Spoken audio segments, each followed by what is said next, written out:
Welcome, I'm Jocelyn Ajami and you're watching the Arabic Hour. On today's program we bring you coverage of a talk entitled Voices from Iraq and Afghanistan.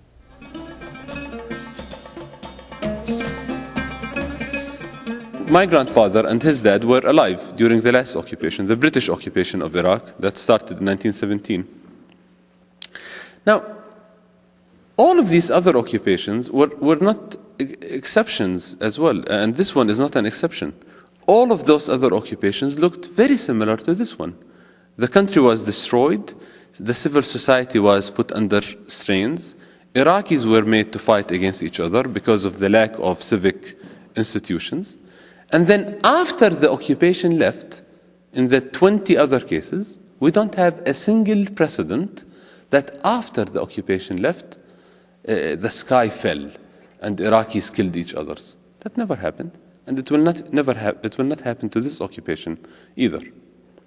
My favorite question that people always ask, which is the Afghan war a good war or a bad war? And my answer is always, it depends on who you ask. If you ask an orphan who lost his or her parents, it's a bad war. And if you ask Blackwater, it's a good war. It's a good war. April 2010 marks the 7th anniversary of the fall of Baghdad, and U.S. occupation continues in Iraq, as it does in Afghanistan.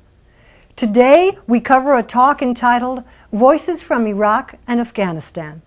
The talk was sponsored by WCES, Watertown Citizens for Environmental Safety, and United for Justice with Peace.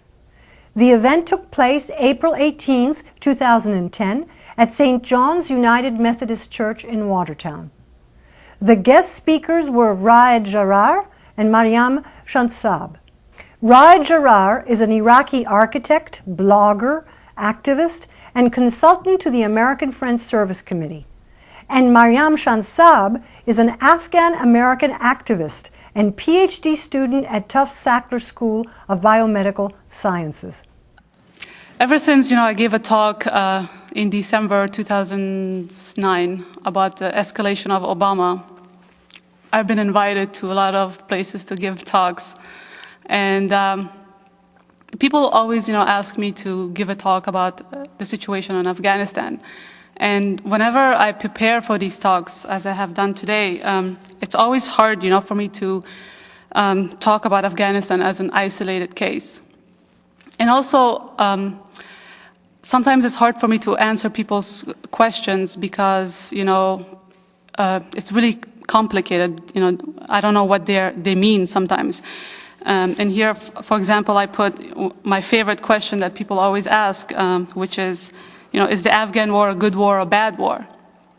And my answer is always, it depends on who you ask. If you ask an orphan who lost his or her parents, it's a bad war. And if you ask Blackwater, it's a good war. It's a good war.